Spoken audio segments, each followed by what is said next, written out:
Hello, hello, hello.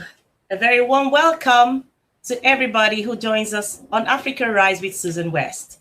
It is another beautiful Sunday, and I have been counting down to seeing you again. In our usual manner, of course, I would love for you to remember to share this broadcast, invite your friends, create watch parties.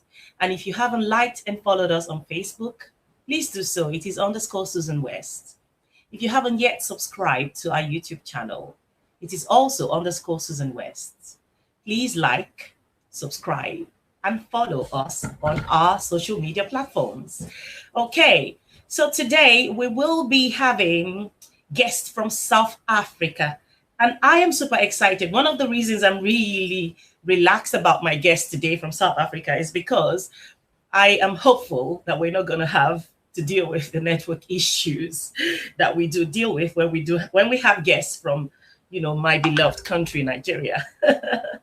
Yes, so in a minute I will be bringing on our guests. We have Inko Sazana Ndlovu, and then we have Dr. Charles Sinkala. They're all from South Africa. And so please remember, as you join this broadcast, to share the broadcast, create watch parties, invite your friends, like and follow us, and subscribe to our YouTube channel. Welcome, early bird Rahina Bello. I can see you. Greetings, she says. Welcome. So also remember to send in your comments, your questions, if you have any contributions, basically. So whatever the discussion is about, whatever you have as your comment, type it in, and I will do well to read out as many comments as I see come in. And if you have any questions for our guests, do not hesitate to ask those questions. All right. In the meantime, I'm going to bring in Inkosazana Ndlovu. I love her name, and I'm not having a problem pronouncing the name today. Hello. Welcome to Africa Rise, dear sister. How are you? I'm well, Susan, and you? How are you? And good evening to all the viewers. I'm assuming it's evening. It's evening in my country, South Africa. So good evening to everybody in the diaspora. Good evening to the entire African continent. Good evening to people in my country as well. Yes, it is. Good evening here in London as well. Absolutely fantastic. I haven't seen our other guest come on. When he does come on, I will bring him on screen. But in earnest, we want to start this discussion today, which is the ineffective leadership of the African Union. And 2020 is supposed to be the year of silencing the guns on the African continent. How is that going to be possible without equity and justice? Because there are countries on the African continent that is blatantly disregarding laws and constitutional orders and stuff. And so a few countries are on the brink. It doesn't take a very old person to be wise enough to see that it is on the brink of getting to that point, which we don't want to see.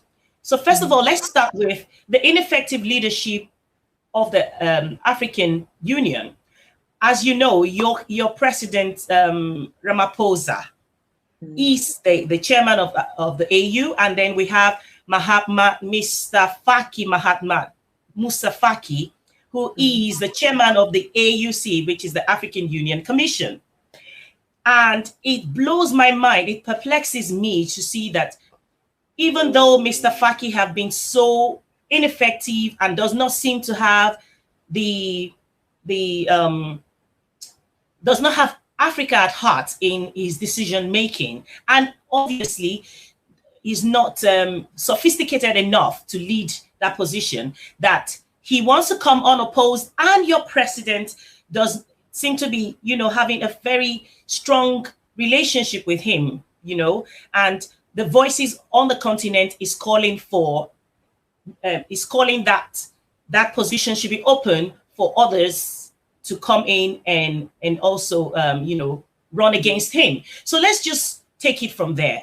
Why are we having a situation like this in 2020 for Africans in the diaspora and on the continent? We know that if the African Union is as relevant as it should be, that if it is institution that if it becomes the institution that it should be, that some of the issues we have on the African continent can be curbed with the influence of the African Union. Thank you very much for your question, Susan. It's quite a difficult one to answer as a civilian myself, but however, I will try my best to actually answer it as best as I can. Maybe let me just start first without maybe answering the question directly regarding the two leaders, my president, who's the chairman of the African Union, as well as the president of the African Union Commission, Mr. Faki. Let me maybe say, for any governance to work, it needs to be based on three pillars, and that is the constitutionalism, the rule of law, and the independence of or separation of powers between your executive authority, which is your government, the parliament of that state, which is a representation of the different constituencies represented by different political parties in those parliaments, as well as the judiciary. So for any effective governance to function and to be healthy in a democracy, it has to be premised on the rule of law, on a strong constitution, and the separation of powers that are independent of each other and yet complement each other in terms of functioning.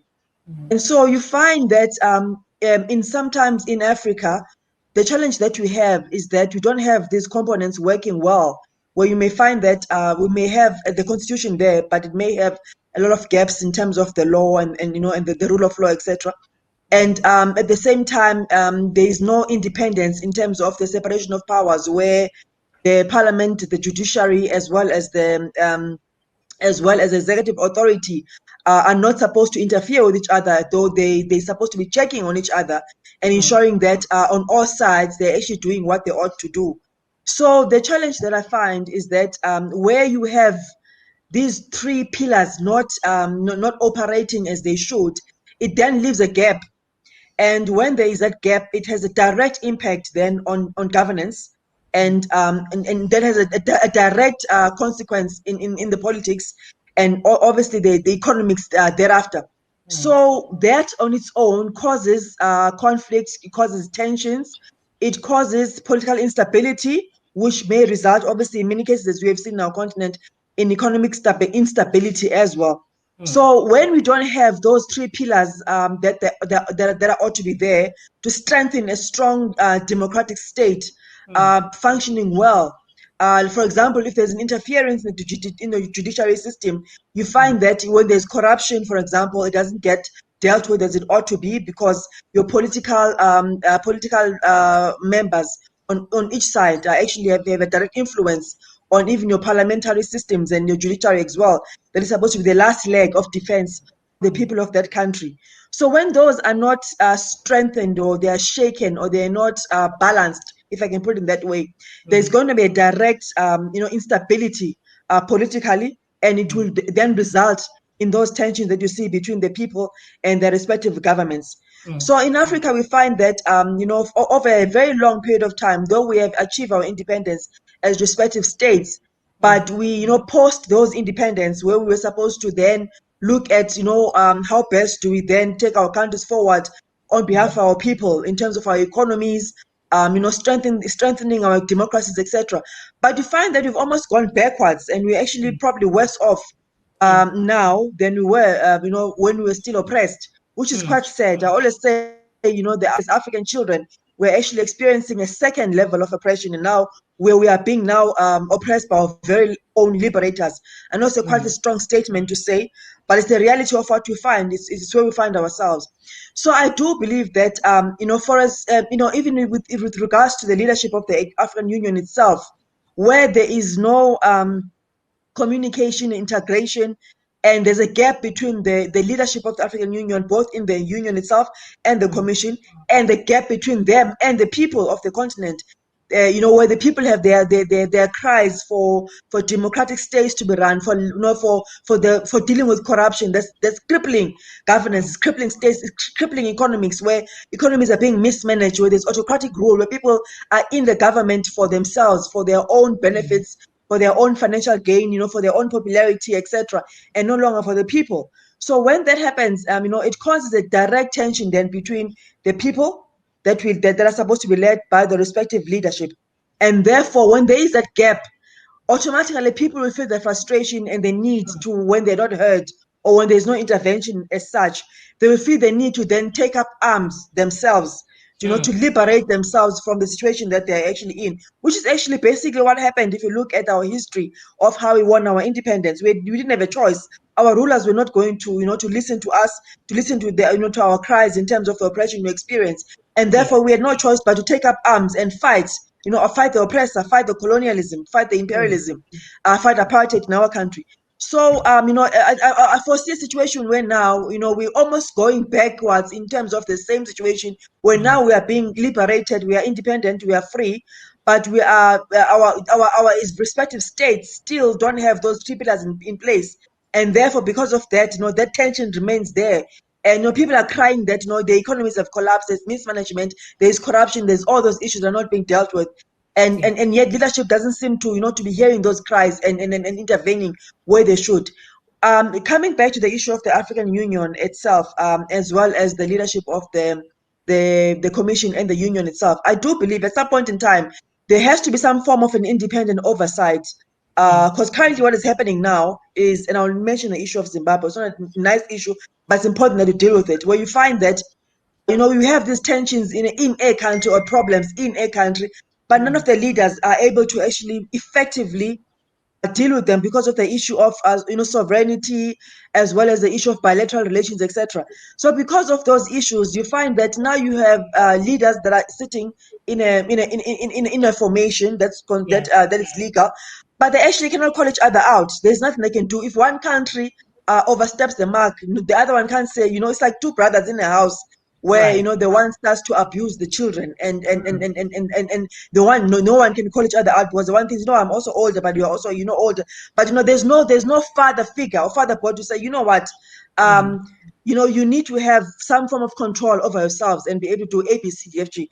Right now you have everybody is actually running their own country respectively, and and have that own sovereignty, but they can't call each other out. And that is exactly the challenge we have in the continent, that we have a union that's there, but it's when it comes to it being effective in dealing with the issues that affect the citizens directly, it's not perhaps that role. There is that gap, and therefore I do believe at some point in time it's either we have independent bodies that are sitting there, and not the direct presidents of the countries, but independent people that are going to play that oversight role as a recommendation.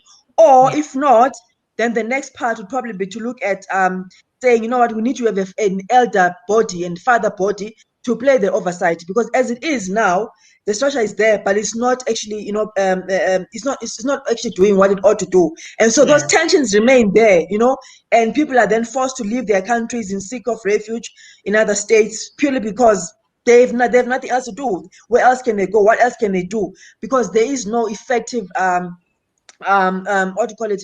There is no effective oversight in over one state over the other. So that's the challenge that we're facing, and therefore I was saying in my meeting recently, sometime in September, with the African Union via the ECOSEC, that the way we are looking at this thing, in my understanding, is we're looking at it from a bottom-up approach as opposed to a top-bottom approach. So we're saying the civilians themselves are taking up arms for whatever reason, which is something that's obviously cannot be tolerated or celebrated. But I always say, look at the root cause of the situation, than deal with the deal it at a hypothetical level.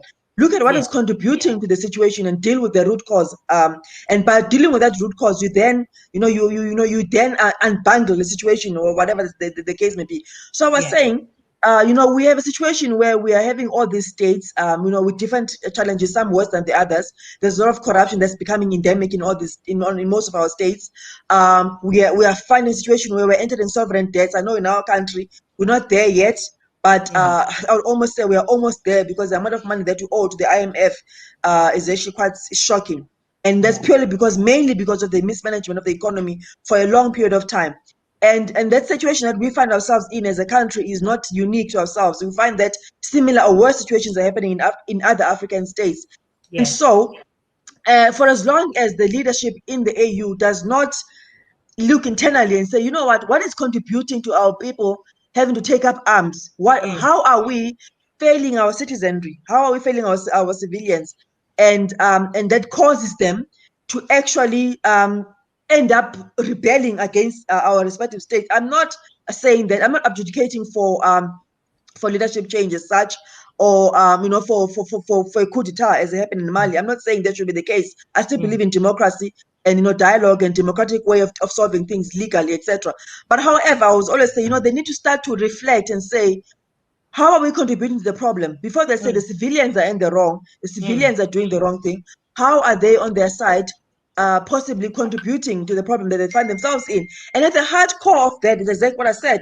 When those three pillars are not there, you are bound to actually experience the situation that you're experiencing. And then it just becomes a vicious cycle. One leader leaves office and now another one gets in. For as long as the situation is not dealt with strategically via the AU, like what I mentioned about the oversight issue, it's just going to continue to perpetually, continue and continue and continue. So yeah, I think to answer your first question, I think that's the best approach that I think should happen. I think at some point in time we would need to have some form of a referendum as well, from answering your economics part of the question, because I was saying to colleagues of mine in the African 55 states that Africa has been basically has not had a break. We've had over 400 years of colonialism and imperialism, where our minerals were stolen and are still being stolen until today. Post-independence, we still find that in the midst of wealth, we are still in poverty. So Absolutely. there's definitely, we haven't dealt with the situation at all. Most countries are now sitting at close to 100 years now, 60 years and above, and my some 50 hours close to coming to 30, now 26 years. I'm gonna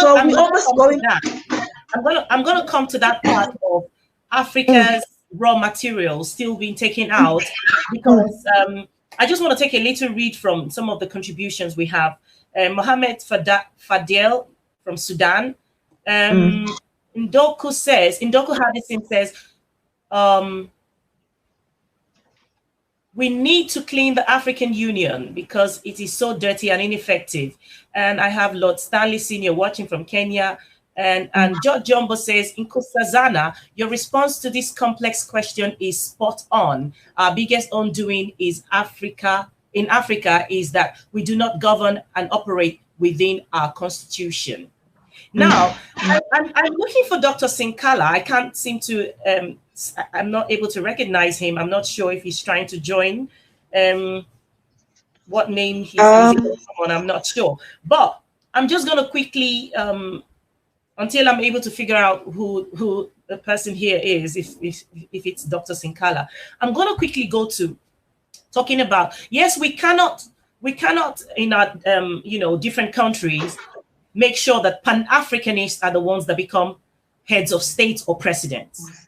But we should be able to have that power when it comes to who leads the African Union, whether it is the African Union or the African Union Commission, because I think it is a crime to have people who are not Pan-Africanists heading those positions, because that's the reason we are faced with this ridiculous situation where Dr. Faki wants to come unopposed, even though he's ineffective in that position. He's been so ineffective as a leader in that position. And it's not rocket science to know that he's being influenced by some Western powers, i.e. France, because there have been evidence to show that the reason why France would want their stooge to be there. Now, how are we going to get ourselves to a place where, yes, you talked about having independent oversight, having an elder father body governing, but all these will still come back to the same issues if we do not fix the challenge of having people who are not Afrocentric, who are not Pan-Africanist, taking over those positions. I definitely agree with you, Susan. I think it's actually quite a critical point. If you don't have Afrocentrism or being a Pan-Africanist at heart to begin with, there's no way you can drive an agenda. for a free Africa, economically, politically, and in every other way. So most certainly, that becomes the starting point and the ingredient that qualifies anybody to actually become part of that formation. I'm not exactly sure of the history of how it happened that somebody who's not possibly a Pan-Africanist got into that position. I do know that most of our African leaders do get influenced by Western powers, and I think by design. If you look at the history of the continent, when they do enter those positions, they find that they're not economically free, and are already bound by the Western powers because of the strength of the Western powers in our respective economies. And I believe that for as long as we have not removed that hold, maybe in our generation or the next one to come, for as long as we have not removed that hold of the Western powers in our economies, for any leader who comes in to lead, will always be tempted to sell out the African dream, to compromise one way or the other at the expense of the African children. And so my take on that is that for us to go forward, we need to start to take back control and ownership of our economies. Though it's going to be in a very difficult environment, looking at the fact that we are currently we are owing. That's why I totally detest the issue of the debt. When we self-sabotage by actually stealing from our own economies through corruption, etc., that is unabated and that doesn't get dealt with.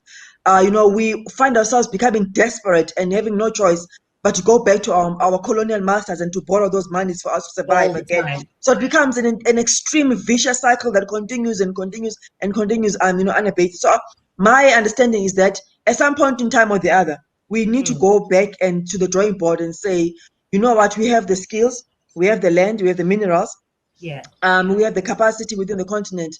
How best can we come together with the help of even our counterparts or in the diaspora to say how best can we come together and borrow from each other, and not borrow as such, but come together as a united African people, to actually have resources that we can share amongst ourselves in terms of financially, in terms of skill, capacity, in terms of knowledge base, etc.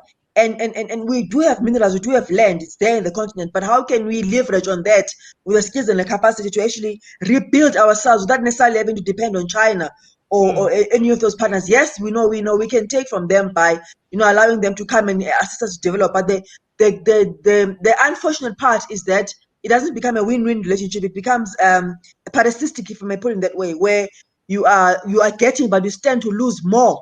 But they're not to get. So for as long as we don't have leadership that allows that to happen, where we actually forge our own path of actually bringing our own economy to be stimulated by ourselves, and to start to even in terms of importing, we find we are importing raw materials and not finished products.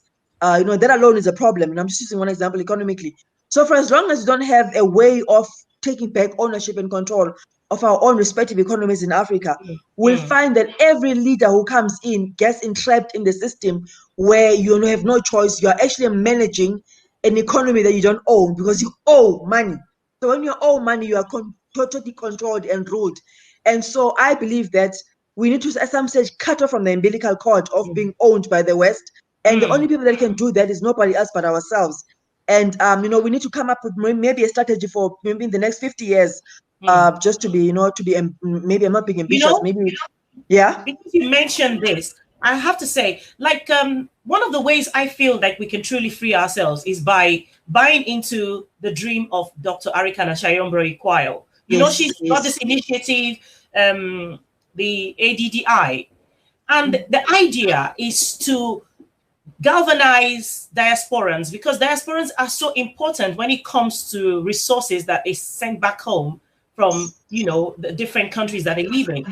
And it's so easy to raise these monies if our mindsets can change. You know, I was having a discussion with one of my Nigerian brothers, and he said, if each Nigerian can donate 100 naira, 100 naira is far less than 50 cents American dollars. if each of us can donate that, do you know how much billions we can raise in the shortest space of time? And very true. if we come together on the platform of the ADDI and as African diasporans and decide to do these things, we can put monies together and take over these projects and jobs that they give to the Chinese because they can't fund these projects. What is so Very hard? true. What is so hard in the mathematics to understand that until we come together as Africans, we unite as Africans, because we're so good at sabotaging ourselves. Until this kind of mindset changes, that we're not going anywhere. Because truly, we're at the point where we have to take the bull by the horn. We can't wait for the governments of these countries to, do everything. I'm just going to take a quick read and acknowledge some of our viewers. Rothschild, I don't know who that is, watching from paradise, he says. And Gloria Orisha, I see you. And of course, Ndoku Hadisin says, most Africans don't rule. Well, I can't really understand what he was trying to say there. I have someone here. I'm thinking if that's Dr. Sinkala. Is that you, Dr. Sinkala? I'm not sure why I'm not able to have him over here. Anyway, you see, when we talked about Rothschild says, first of all, we should change the name Africa and return back to our original name, which is Ethiopia. That's one way to go. When we do change, yes, that's a good point. But I understand. I mean, there's nothing wrong in the name Africa, as far as I'm concerned. If changing names alone would have made a difference, a lot of things would have changed by now. With us trying to keep changing names, and we talked about. For instance, I felt really embarrassed. Just the other day, I watched a video, a documentary by some media house in India, some Indian broadcaster. And when she gave her analysis, when she ended by saying, and in all of this, there is nothing in it for Africa. I felt so disrespected. I felt so angered, because we as Africans, why are we sitting down and feeling as though the world should pity us? And we keep, like everyone else is. There's no one who is going to come to our rescue who doesn't want something for themselves in it. Yeah, that's very true. That's very true. We should feel insulted when people come and say they want to rescue us, when they come up with all these things. How do we begin to change the narrative for Africans by themselves to begin to see themselves as that much important and sophisticated?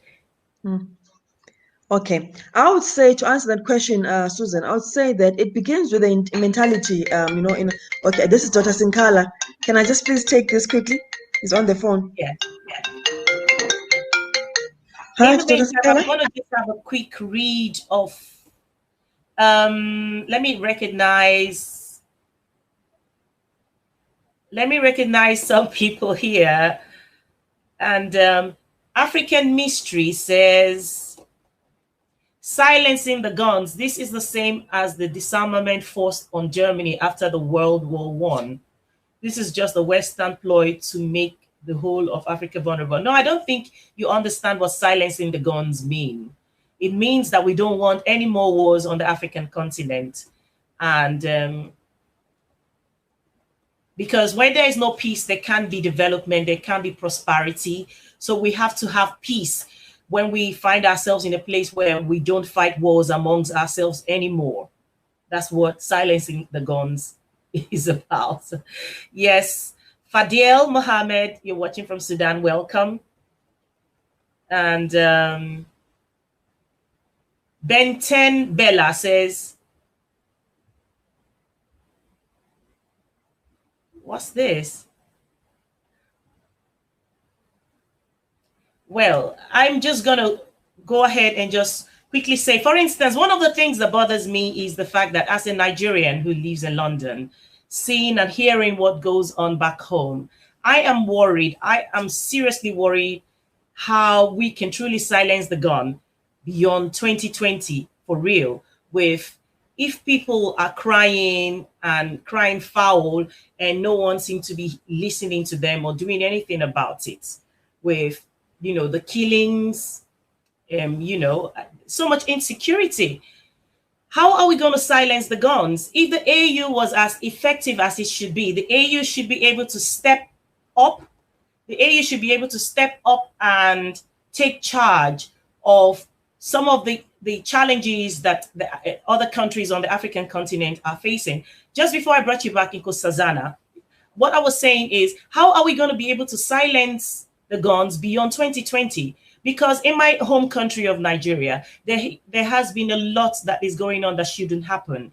The government, I'm not sure if they're willing or if it's because they are unable, or there is so much injustice. There's so much going on that in my lifetime, I have never been worried about Nigeria going into war or some kind of unrest. But every day when we read things on social media, it's beginning to worry me. It's beginning to worry me if we're going to be back at the place where what our parents faced. It's not a good place. We don't want to experience that. But how can we silence these guns without equity and justice, fairness? Very good question, Susan. What I was saying earlier on is that in my understanding, I was saying to somebody, a colleague of mine, that, we always think you need to first fix the politics and then to look after economics. To a certain extent, I agree, but I believe at the stage we're at, we've had the politics, they are there, they play their role to a certain extent. They're becoming polluted right now, they're becoming highly toxic, unfortunately. But my understanding that right now, you need to fix the economics, and the economics will take care of the socio-economic impact, including the political tensions, etc., that are there. So my understanding is that, like what we were mentioning earlier on about what Dr. Arikana was actually suggesting is, once we come together as a united Africa with our brothers and sisters in the diaspora, and begin to forge a way for us to build our continent ourselves economically. I do believe that once you sort out the poverty and you sort out the economic instability and you sort out all the problems financially, in my understanding, that problem will take care of it. Would automatically take care of all the ills we are faced with. But the unfortunate part is that the people that are leading the continent now, the unfortunate part is that you find people that are there that are more self-absorbed. It's more dirty politics that you're experiencing right now, and it's becoming more and more toxic as time goes on because of the scramble for resources. There's the more you take from your country or from your economy, the less the resources are there, and therefore the less the resources are there, the more scramble for resources, and there's more tensions politically, etc. So the situation we're finding right now is that because of the toxic politics that we're finding ourselves in, they have a direct, impact on the economy. Because when you mismanage, countries politically, etc., and there's still those intentions and fights, because everybody wants to lead, everybody wants to be in charge for the sake of being the cookie jar. So if you want to be in charge, to be able to also access your turn in the cookie jar, which is a cycle that that's happening politically in our respective countries. When the cycle continues to get perpetuated, what happens then is, people stop caring about the people and the welfare of the civilians, the country, the economics, etc. They worry more about amassing wealth for themselves for that short time that they're in office. And so, for as long as we haven't dealt with that, it becomes a direct bearing on the economics. And so, my understanding is that, if we wait for politicians to fix it, it will never get fixed. At some point, what I'm kind of saying, we as a people must actually, robustly take back, control of our economies through what, the suggestions that we were mentioning on earlier, where we make financial resources available within ourselves. The skills are there, the capacity is there, and then you start to build slowly, and then you unlock the economic potential of each and every single state. So once you begin to do that, and you take care of the economics, I believe slowly you then become to amass the power that you need. The power base must still rest with the people. So as the people, sometimes get frustrated with the politicians, but however, we forget that actually it is us who actually have the power. Like they always say, the power remains with us. So for as long as we still have that mentality that, you know what, for us to be removed from Egypt to Canaan, if I can use that in principle, we will always be stuck in a situation for as long as the politicians don't fix it for us. For how long has they been doing it? For how long has it not been fixed? So the only way we can actually take back the control is to fix the economics ourselves through taking back the control of our economies and etc. But unfortunately, the main thing that worries me is all these deals that we sign with all these countries, including China. I mean, China has been in Africa for a while now, and there's a lot of deals that have been signed by all these respective states with China. And God knows what's there. You know, God knows what's in those deals. And I suspect that one way or the other, you know, we find that we've actually shortchanged ourselves by selling out our very own minerals, you know, for us to benefit from the financial resources we get from all these countries. So we need to cut that cycle. We need to cut that curse, you know, on ourselves as individual states. And we are the ones as the people that can do that. For as long as we have that entitlement mentality that, you know, we'll get help from the West or by China or by whoever, and we look externally than looking internally as us Africans, so we'll always be in that perpetual state of dependency. And so we need to cut off that dependency. And I believe when we do that, you know, we'll begin to see an economically thriving Africa. And once we become economically thriving, I think it will actually automatically take care of all these political tensions, etc. I do believe at some point that, you know, at some stage, we need to start to see a situation whereby we have independent candidates, like what you see in America, running for election. So I think our electoral systems themselves at some point have to change. I know in our country, South Africa, we've actually been quite fortunate that in the last couple of months in this year, we actually won a court case with the Constitutional Court that allows independent candidates elected directly by the people to actually run for political office. And I think since we have started that in our country, and I don't see anything wrong with all other Africans advocating for that, because I think sometimes you are subjected to whoever these political parties bring in to be a leader in power. And so whether they're coming from a toxic political party that, you know, itself is not, you know, is not worthy or is not cleansed or is not credible or is not doesn't have integrity, we are stuck with the leaders that they actually bring to us. So I think, you know, when we actually even begin to advocate for a change in our political system itself, you know, we start to slowly begin to see the change that, you know, we'll begin to drive the change that we actually want to see. Right. You know, I'm just going to quickly take another read. Rothschild again. He is insisting, and I'm quite happy that he did so, because I totally forgot that I've read about it somewhere before. He said, Scipio Africanus is the one who gave us the name Africa. So it has some kind of psychological problem to us. Our original name was Ethiopia, and the present country called Ethiopia was called Abyssinia. That is so true. It is true. When you're named by someone, the person becomes like a master. It is absolutely true. So maybe it's a good place to start from. First, change the name of Africa back to its original name. And then we begin to tell our children why the name was changed. And that will be a beginning, a good startup place to begin to change mindsets, don't you think? And so I want to quickly, there are two people here. I'm not sure who Dr. Sinkala is, but I don't believe... He's running a little bit late, Susan. I think he was under the impression that it was due to start at 8 o'clock. But he's on his way home. He said to me, I must give him another 5 minutes or so. So any minute now, I expect him to log on, and I think we should pick him up on your side. But he's going to join us shortly. Right. So again, when you talked about you mentioned, what was it? You mentioned about us taking charge. How are we going to take charge as ordinary people? How do we take charge? Okay, I would say that in every space that you occupy, you have some form of influence where you are. In your space that you occupy, by virtue of you having this presentation right now that's being broadcast, you know, throughout the entire world, basically, because you know, media, the whole world sees, you know, you are beginning to drive the change you want to see, because, you know, we're having these dialogues and these necessary conversations that ordinarily, you know, they feel uncomfortable, but yet they're necessary. So, you know, you take charge, not necessarily only politically as such, you know, but wherever you are, you become a change agent. I, in my own country, I'm starting to become a change agent through the work I'm doing through Africa 55 states and other interventions where we are building skills.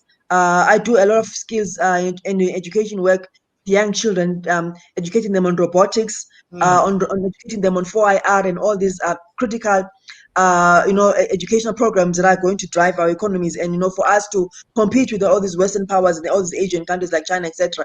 So you begin to you influence wherever you are, and you drive change in that space. We always think that change must come from a political perspective, and coming down. But I honestly believe that wherever you are, wherever you can make a contribution, whether it's through finance, like what Dr. Arikana is doing, or through education, or through advocating for human rights. I mean, right now we're also working on the gender-based violence issue, human trafficking and drugs. We're trying to work with different countries to work on, finding solutions to mitigate against that risk, including security like ISIS, etc. So we know that each and every single person has a role to play, whether in your own workspace, whether as a civilian, as a humanitarian person like myself, as a lawyer, like Dr. Sinkala, as a human rights lawyer as well. So you begin to take charge by advocating for change in that space where you occupy. The bigger picture, obviously, is ultimately we want Africa to be free economically, like I was saying earlier on, because I believe once we are free politically, because we have achieved independence at various times or the other in our history as different states. But we are not economically free, and that is that's what causes all these social issues and tensions, etc. Because you're not yet economically free. So ultimately, the goal is for us to get there. But to get there, you need education. Together, you need stable economies through a strong civil rights and human rights culture, like I was saying earlier on, where you have these 3 pillars I mentioned earlier on that need to be present and prevalent in each and every single state. So wherever area you are, that you can actually have some form of influence. You advocate for that. You are a journalist, space, and this alone is another way of driving the change. And I think ultimately, I was saying earlier on to our colleagues that we need to have our own Pan-Africanist Pan-Africanist parliament for the youth, because the youth is the future, and we need to invest in that, and to teach them, to take back ownership of their politics in a clean way, and to drive the change they want to see by which will basically become policy in all these countries, and ultimately even drive the constitutional changes that you want to see, and the legislation changes you want to see in all our countries. So you play, you take charge by driving change in whatever space you occupy. So we always think it has to happen from a top level, from some political formation. Absolutely, we take charge in every space that we find ourselves. Whatever capacity that you can, you do your bit, and I do my bit, and that's how it's going to happen. I can see Dr. Sinkala is here. Let me quickly add him to the stream. Okay, I think he's still getting himself ready. One of the things I wanted to ask all the time, because you're a lawyer, when we're children, when two kids fight and they have issues, they run to daddy and they run to mommy, or they run to the elders, and to bring some kind of resolution, to make peace. When we have issues on the African continent to deal with, because we have an AU that is ineffective, the AU is not able to step in and handle these issues and bring countries together and solve problems. Now we find African leaders taken to The Hague. The Hague was put together for whatever reason, but I have never seen any Western leader, any leader from the Western world, i.e. America, Europe, Britain, anywhere, who have done anything that has been taken to The Hague. So we have come to the conclusion that The Hague was just set up to flog African leaders or whoever from Africa. When do we get to that point where we stop insulting ourselves, disrespecting ourselves, that we're not able to handle our situations? What kind of body do we need to form if the AU is not enough to take care of these issues that might raise their heads in the different countries, so as not to keep belittling ourselves by taking ourselves to The Hague? Very interesting question. To answer that, I would say, like I was saying earlier on, that power lies. I see Dr. Sinkala has actually joined us. Is there? Go ahead. When I see him, I'll bring him back. Okay. Um, I would say to answer that question, Susan, like going back to what I was saying earlier on about the power being with us as the people. Power Yes. does lie with us as the people. And central to that is unity in Africa. It's not a topic that everybody enjoys to listen to, Mm, because we have different problems, and some of the problems that we have, are infiltrated into each other. For example, the issue of people jumping borders, coming to another country, creating crimes, creating mm, gender-based violence, creating all this sort of ills that causes tensions and all these xenophobic issues that are there in our different countries. But I would say we can't run away from the agenda of African unity, which mm, is in fact the foundation of the organization of African Union, which is now the AU, was mm, premised on that. And I think what makes us vulnerable is like what Orkana always says, we have all these different states. There are many, but they are small and they are powerless on their own. And so mm, some of them, it's easy to bully them, to bully them over. And then they get manipulated and abused, politically, economically, etc. Of mm, course, if they allow themselves to. But I think to answer your question properly, we need to form a very strong African, Pan-Africanist strength of the people of the continent itself. I yeah. think without that strong voice continentally, we'll always maybe be defeated as a small collection of people in every country. The reason why I'm saying that is because maybe in my country we're quite a bit fortunate because maybe we have a stronger constitutional state, albeit all its challenges. But Yeah. there's a very strong voice of people who are actually able to speak openly and speak against the ills, the Mm, corruption, etc. And I think you mm, find that in some states the people still have that fear because there's that element of autocracy in some of the states. So they feel a bit vulnerable on their own, and if they start to speak against the government, they may be attacked or jailed. Even we've seen it in another yeah. country I won't mention where a journalist was actually jailed, Yes. and there's still that fight. So I think to strengthen that voice of the people, we do need to have a very strong Pan-Africanist voice, driven by the people, Mm, and that is able to be to be able to be a voice of reason for each other, to protect each other and also to call each other out as a people. And then mm, that voice is a voice that the AU should actually be listening to, because remember, they are in control or in charge. Any leader is in charge because of the people. They're elected by the yeah. people. Mm, So when you have a strong Africanist organization in all the states, it becomes a strong hedge of protection for the mm, people, and the AU then knows that they are accountable to the people, in all the different states. So we need to increase that. We need to have amassed that weight of a very strong Pan-African voice, driven mm, by African people themselves, independent of obviously from the different states, yet mm, stronger and united with one voice that is able to actually even call the AU out, because at the end yeah. of the day, the AU itself is Yeah. accountable to us as the people. So I believe that is maybe one way of looking at it, and I'm not sure Dr. Sinkala probably want to add uh, Yeah, add more I ground have to that. just seen Dr. Sinkala come on and disappear again. Let me try. Dr. Sinkala, if you can hear me, please.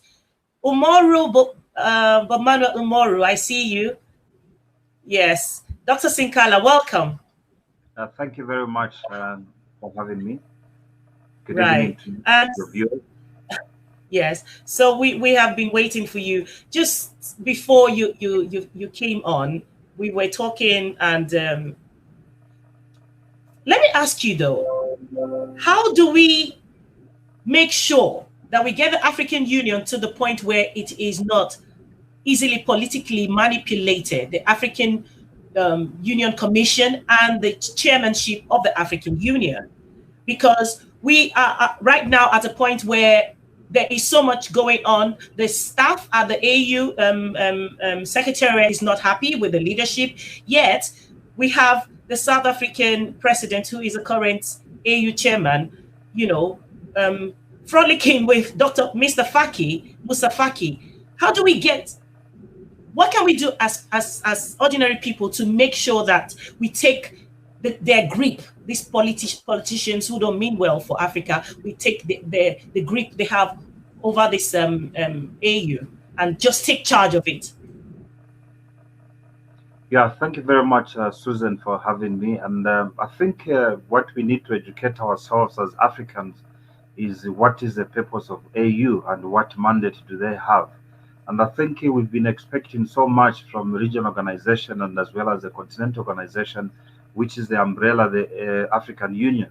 If I take you very briefly backwards, the value and the reason why AU was formulated as Organization of African Unity was to make sure that it helps in the development of the African continent. If you look at elsewhere in the European Union, there where you are, the countries are well established because of that driving force which was coming from the EU. And now the EU has lost its shine and sheen. That's why you find Brexit and many others have been trying to pull out because the system has been done already.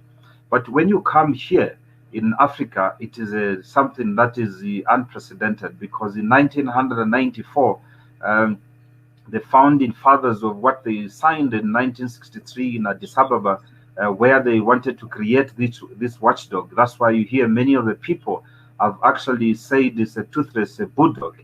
Yes, it is not a dog, but at one stage it was supposed to be a watchdog that will watch all the 54 states of Africa to make sure that the governance system, the education system, the agriculture system, and many other systems of the dynamics of society has been adhered to, and they've got one agenda. If it is the agenda here in South Africa and in Senegal or Mogadishu or East Africa or wherever the place, must be the same language that Africa has to unite itself because of the type of the caliber of the leaders that we had at that stage.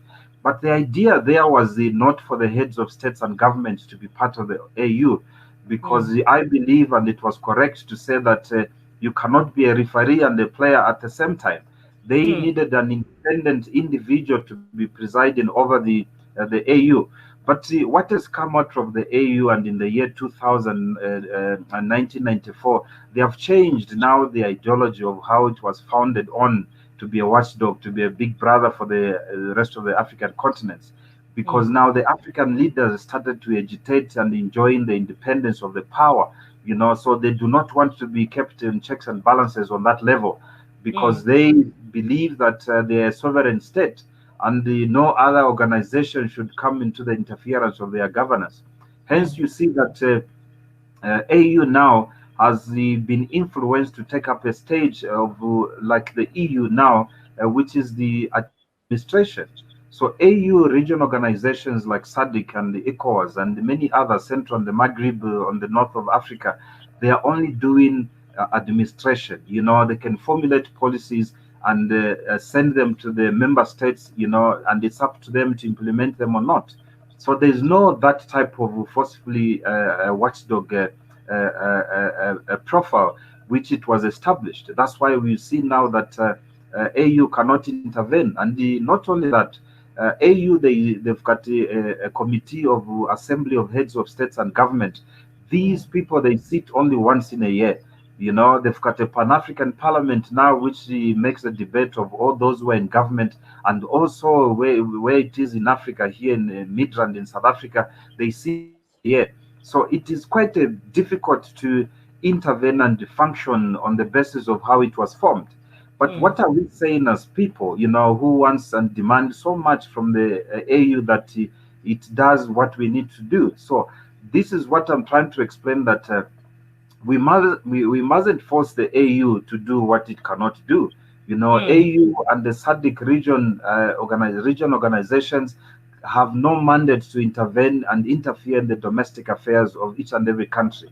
So once we understand the dynamics of how well the AU participates in the African continent, then as people now, we do not going to milk a dead cow, that we get the milk and the beef from the dead cow. We're supposed to see how we can leverage within the AU structures and try to implement, because AU and the region organizations get a very good which they have established. If you hear the former president of Zimbabwe, R.G. Mugabe, he signed the Agenda 2063, but that Agenda 2063 has never been implemented.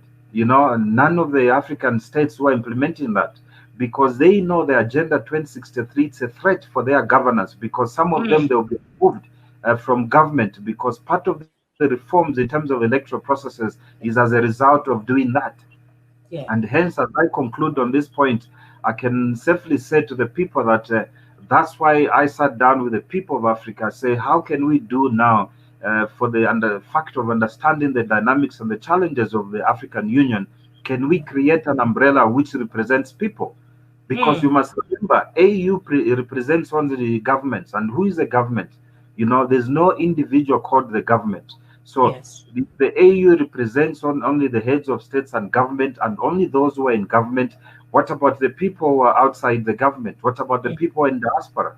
Hence, we formed Africa 55 states, you know, which works in line with the Organization of African Union, which is called now African Union, that we take up this mandate. As our mandate is from the people, it's not from the government. So we do Right. not have barriers. We are able to command the people. We are able to decolonize the people and tell them that forget about looking at AU, because AU really is not going to give you what you want. But how can we work with the AU structures to make sure that we implement what we want by looking Right. at after the people? So how successful have you been with the Africa 55 states? How influential have you used that platform to to the advantage of the African people, especially in a time like this where we want the football pitch to be open to anyone who wants to run for the chairmanship of the African Union Commission? Yes, you know, we've written letters to the African Union. You know, the chairperson, President Cyril Ramaphosa, has received our letter, which we have written, that the appointment of the chairmanship has to be rotational, you know, and everybody must participate. You know, not only that we work in parallel with the AU, but we also trying to influence that AU becomes the agenda of what it was conceived in 1957 in Accra, Ghana, and which was endorsed by His Emperor Haile Selassie in Addis Ababa, where 32 heads of state, they signed an agreement that the AU will be the big brother as a watchdog to make sure that it creates an army that will protect the peace and security of the continent, and as well as it will influence it to make sure that if a government does not perform, like what we have a delinquent government in Zimbabwe, they're supposed to come and sit down with President Emerson Mnangagwa that if you have failed to run this government, can we put this country under administration so that we assist to put the Zimbabweans to be on the course? So the reforms has to be part of the people who are supposed to be deposited in the AU industry, I mean the organization. So we are trying to make sure that these policies, they go back and they refrain from the administration function like the EU, you know, because Africa is not developed. You know, Africa, we do not have systems. Africa, we are exporting individuals and educated people elsewhere to America and the United Kingdom, where you are there, and living with only idiots as citizens, whom I call, you know, who cannot even do something. So how can we protect the citizens and as well as the minerals of the African continent, that these, they do not go to America to develop America, but we keep our human resources, the doctors, the engineers to. So that's where the role the African 55 states is doing.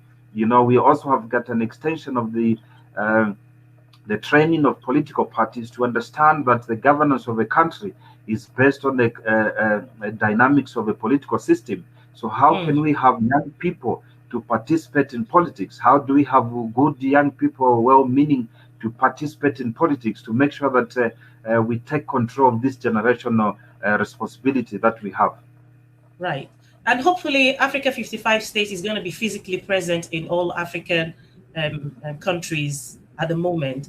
I want to, because we had gone quite a bit before you came, I want to quickly ask again, how do we silence the guns in the year 2020 and beyond if there is no equity and justice? Citing my country, Nigeria, as an example, where there is so much going on, where some people feel like the government want to do something, but their hands are tied. Others feel like the government of the day is not willing to do anything.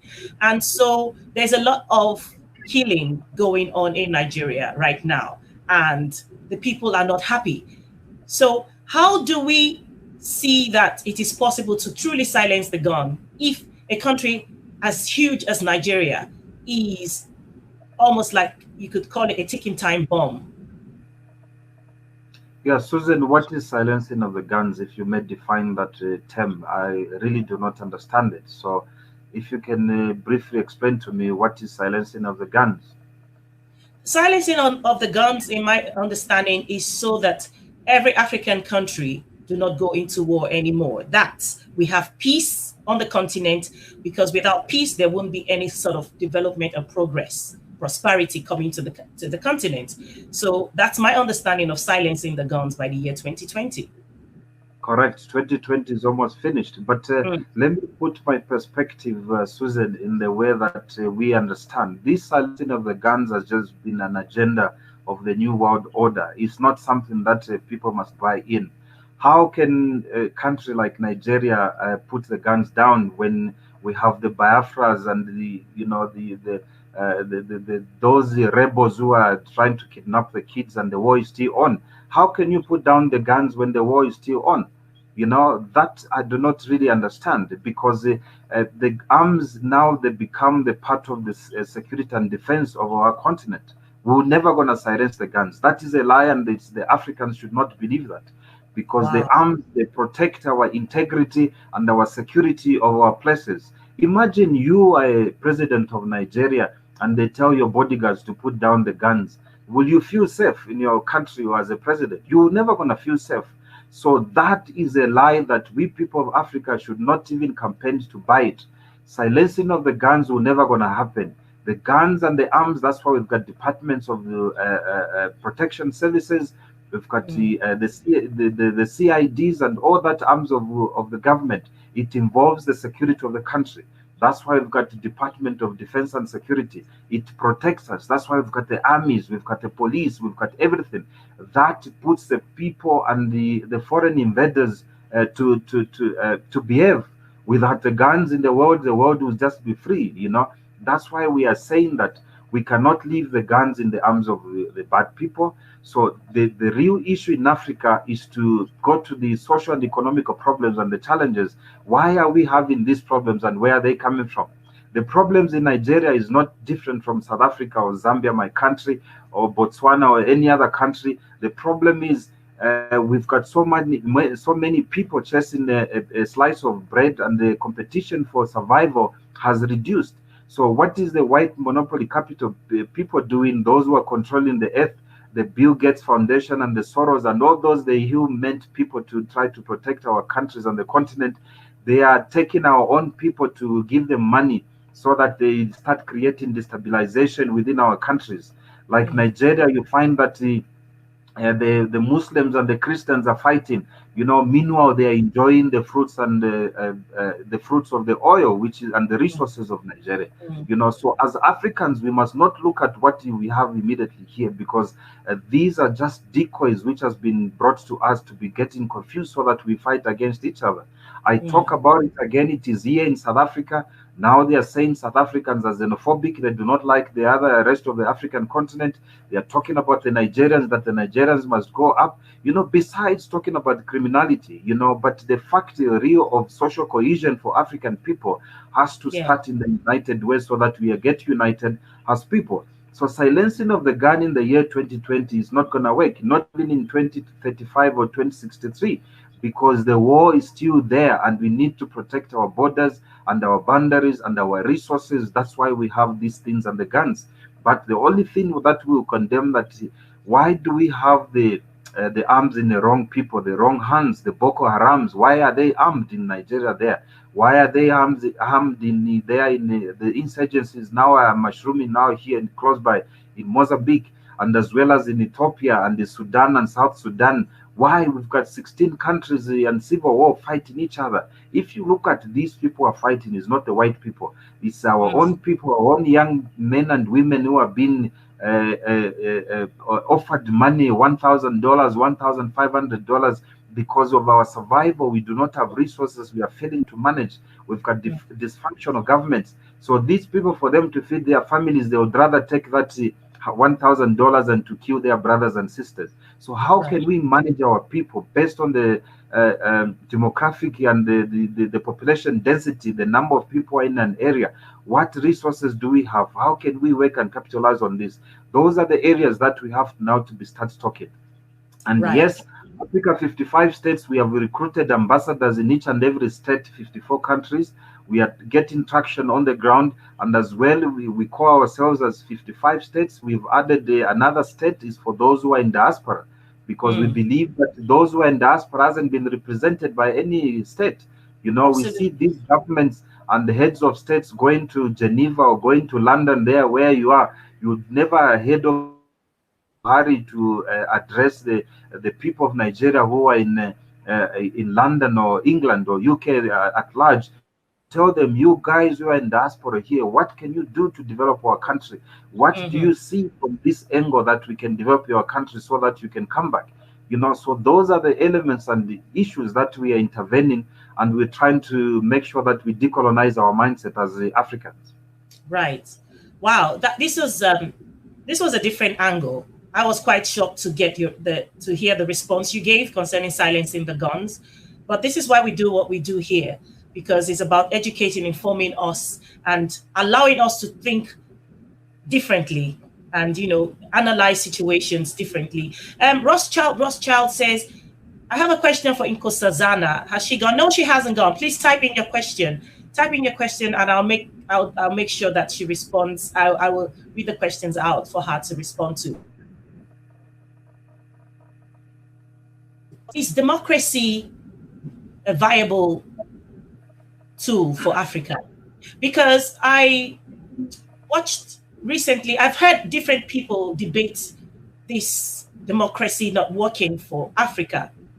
And then I heard the general overseer of the Redeemed Christian Church he had a chat with some journalists, and he did mention about recognizing the chiefs. He's talking about the Nigeria, as far as Nigeria is concerned, not doing away with the chiefs. So that brings me to asking, is democracy really working for Africa? And if it is not working for Africa, is going back to our traditional rulership, or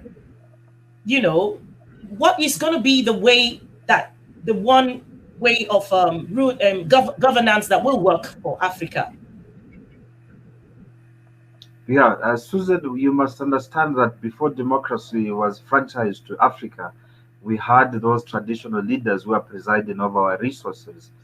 Though the communities from 20 to 30, sometimes 100 people, but they were governing, and things was going all right.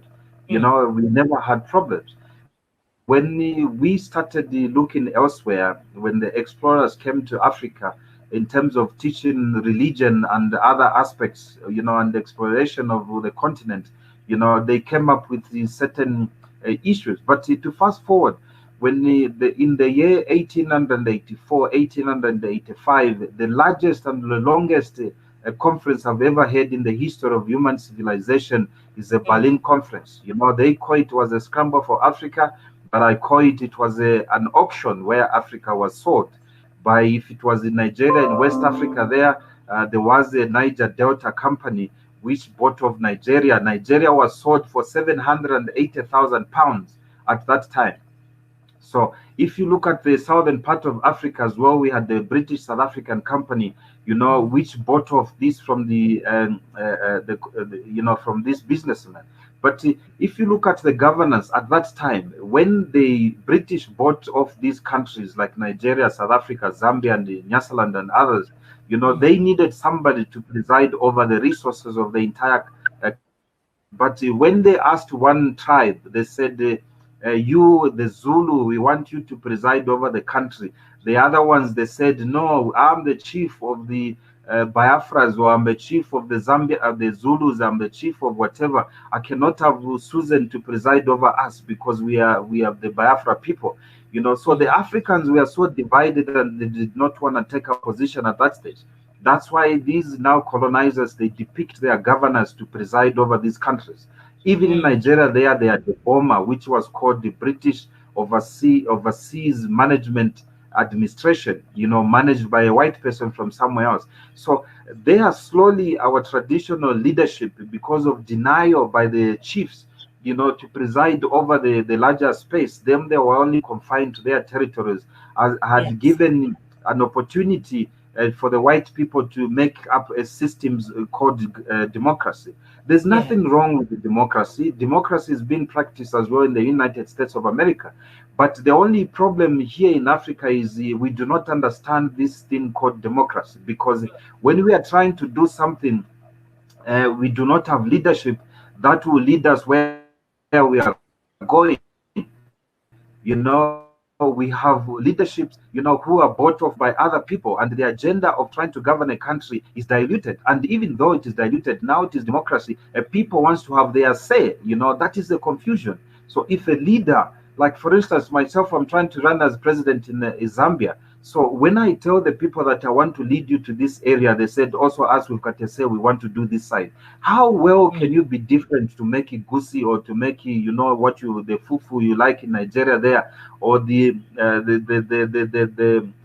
okra soup, and any others? How different can you have? I was shocked when I went to Zimbabwe, extended by the AU to preside over the elections there. I find 150 political parties. In Democratic Republic of Congo as well, it is not short there. There's more than 200 political parties.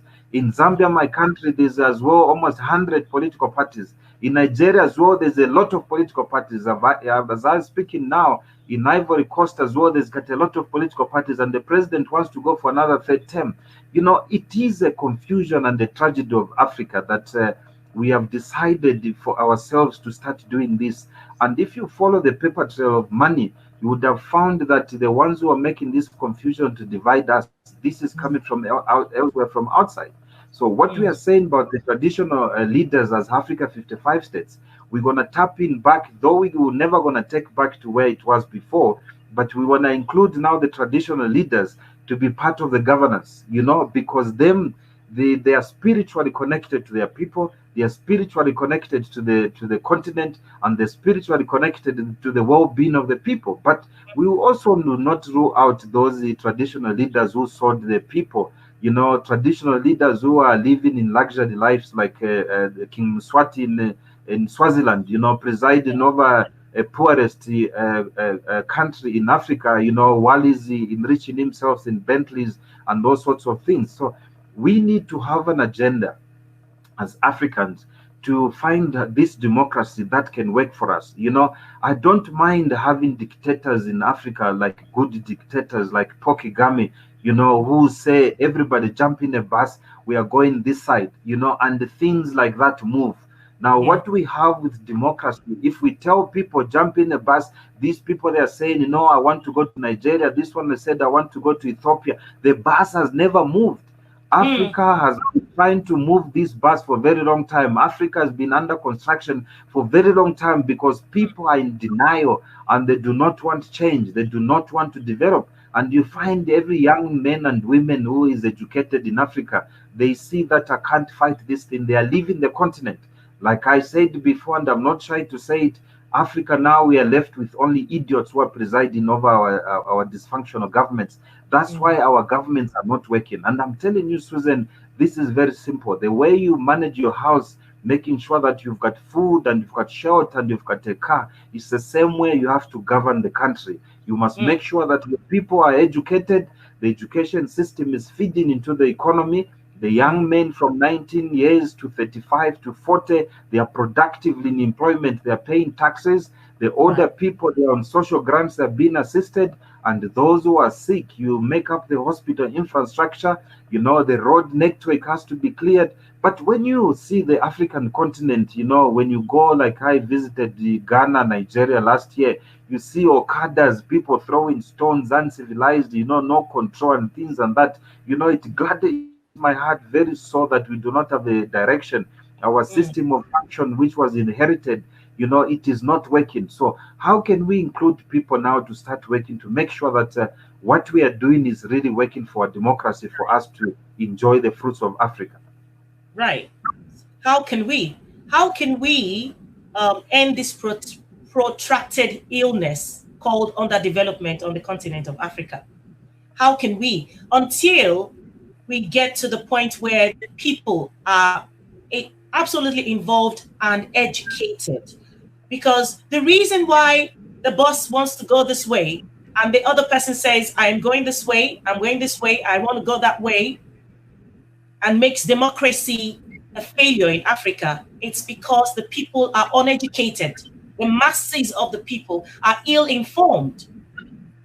So in order to get ourselves out of this protracted illness called underdevelopment, we need to start by educating, informing the people in languages they understand. And having said that, it will bring me to saying that because Africa doesn't speak a unique, a general language that makes us understand ourselves, I think we have a challenge there as well. And because we're also always trying to communicate to our people in English language or in French, and a lot of these people are not educated enough to understand us. So there are people who have ill intentions and they manipulate the situation where they translate what they want to these uneducated people. And so in the long run, you confuse them to give their vote to the wrong person because they are ill-informed, not just because they're able to give them a little dollar for the day to feed their tummy. Nkosazana, I hope you are there. If she's there, there's a question for you, please. If you can hear me, please come back quickly and I will read out the question from Rothschild. Yes. Right. So there's a question for you from Rothschild. He says, Nkosazana, first of all, I'd like to thank you and your country, South Africa, for giving me citizenship, which has honestly helped to upgrade my welfare. I lived at Joburg for 20-something years and left since 2009. My question is, what do you think of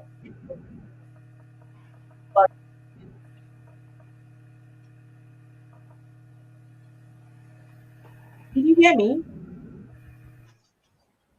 I can hear you, Susan.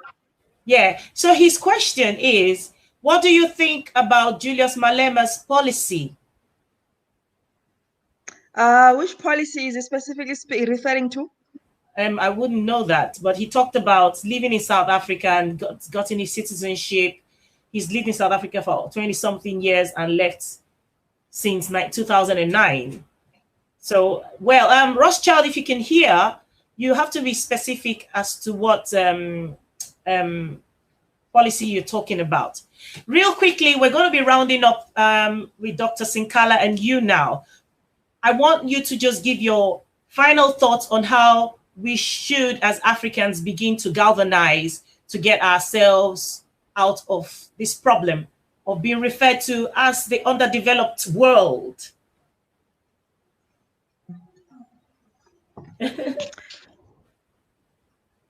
Go ahead. Okay.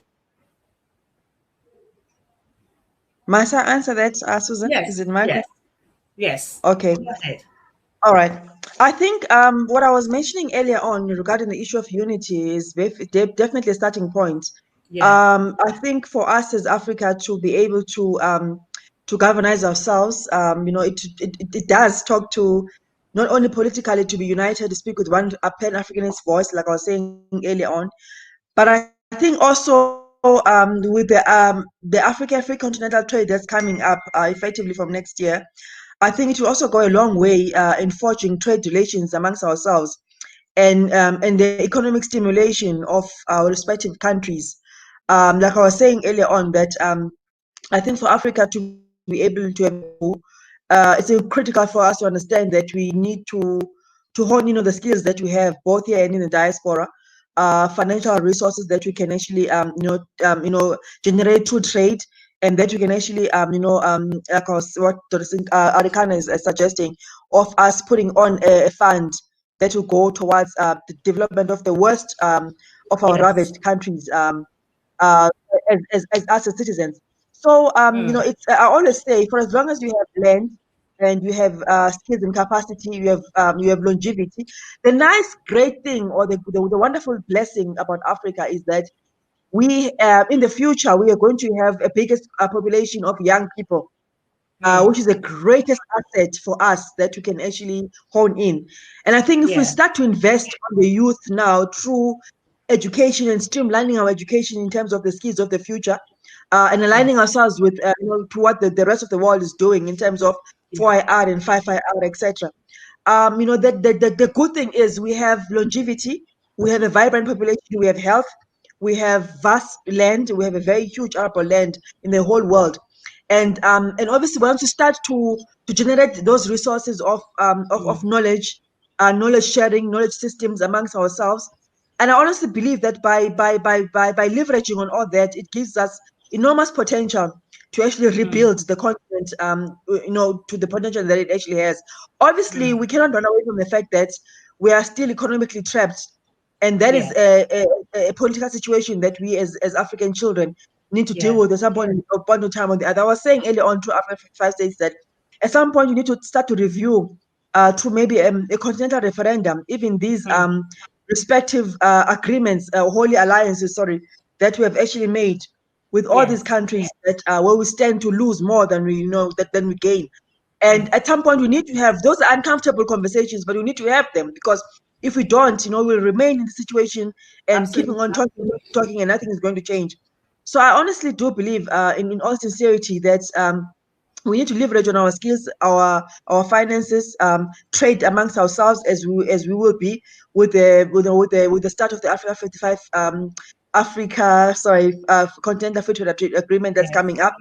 And on the support from the diaspora, we're a huge population. We have got about 1.3 billion approximately people in the continent, and with a vibrant young population that we are, that's going to be there in the future. When we start to invest in the youth through skills and capacity now, it will go a long way for us to unlock the economic potential whilst protecting our resources, that is our mineral resources, etc., and protecting our land as well. So once we start to to unblock those issues politically, I think we do have quite a great future ahead of us. Right. I don't see Dr. Sinkala here, but I'll take a quick read and then we'll just round up. But Manuel Umoru says, for us as a people and continent to end the present state of underdevelopment, we need to change our system of governance that will usher in well-groomed and selfless leaders, and of course, propel the citizens to be proactive and be responsive to African issues. His opinion. Seth Agwe said he's talking to Dr. Sinkala, but I don't see Dr. Sinkala here anymore. He says, Dr. Charles Sinkala mentioned that the finest of African brains have left the country and we are now left with idiots ruling us. But what does he have to say about those leaders who also had their education outside, in the best schools outside, and yet are being ineffective? I'm sure you can respond to that. Dr. Sinkala was here to take on that question. Which one is it? Bomelo, Seth Agwe. Or about the skills that have left the continent? Yes. He says, what about the leaders that have gotten their best the education abroad, the best education, and come back and still ineffective? Sure, that's quite a difficult one to answer. Well, they do receive good education, especially those that have gone to the UK, to the Cambridge education system, etc. But I mean, leadership is not necessarily education. You can have the best of education and not being able and not be a leader. So being highly educated or highly informed, if I may put it that way, doesn't necessarily mean that you have the character to lead. So I think our focus should be within the continent. How do we build up skills internally within the continent ourselves to ensure that we then, we begin to bridge the gap between the skills that are required for development and the education systems that are there. That's something that is within our control that we can actually do. And obviously benchmarking with the best education systems in the whole world. And leadership is something that you develop with potential that's there. So it's something that we can do. It's within our control. We can groom leadership, and we can we can build an education of a world-class and quality standard. So I'm not sure if that answers this question, but I think that's the best way to answer. I will not go to Dr. Sinkala's comments; those were his comments. But in terms of answering the question, I think that's the best way forward. You know what? I just want to say, wow, thank you so much. You know what, Nkosazana, I'm going to ask you to keep coming back, because I know there's so much you can offer us, you can talk to us, you can educate us. And thank you so much. We're way out of the 1 hour we normally broadcast, but because I was really enjoying, we were getting so much out, and I didn't want to end it. But for now, for today, we're going to end the broadcast here today, and I will definitely bring Nkosazana. Can you pronounce your name the way you pronounce it as a South African? Nkosazana. Nkosazana. Thank you. Beautiful name. Thank you so much. And I will see you on the other side. Thank you so much. And I'd like to say to our people before we end the broadcast, Susan, there is hope. I know the situation that it is right now. Yes. It can make us feel very hopeless, very despondent, and and feel like throwing in the towel. But there is hope. We have the best capacity, we have the best skills, and we have people like myself and Dr. Sinkala and many other who are committed to the African dream. So let allow ourselves to be given space to operate, to work, to do what we are called to do. And I do believe, I always say, the Africa we see now, in the Africa in about 50, 100 years' time, is going to be totally different, because Africa is still blessed with minerals, it's still blessed with good climate, it's still blessed with people's longevity, it's still blessed with health. So those things alone show that the capacity and the potential is still there. So I just want to say to our people, what, don't be despondent.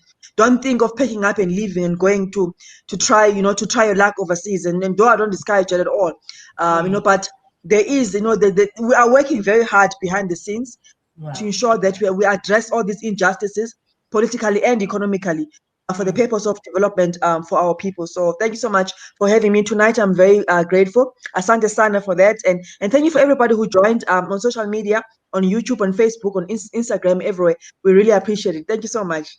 Oh, asante sana. Thank you so much. Oh, wow. That was powerful. Like, I did not even want to end this broadcast. I'm just going to take the other a few read before I finally cut off. But Manuel Umoru says, for Africa to advance and change her present situation, we must, particularly in the youth demographic. Youth as the veritable tools to propel and advance the economic, social and political situations of Africa. And Twinkle Oruwariye says, democracy is not working in Africa. Democracy gives too much freedom. The African man needs to be controlled. Democracy's freedom leads to corruption. So a new governance is what? Governance is needed. A new governance is needed in Africa. The Chinese system should be tried in that. No, Mr. Twinkle Oruwaria, we don't want to try the Chinese system because you're so pro-China. I don't get it. We have our system before democracy came. We can look for ways to take what worked for us as Africans from our traditional ways of, living and governing ourselves, and,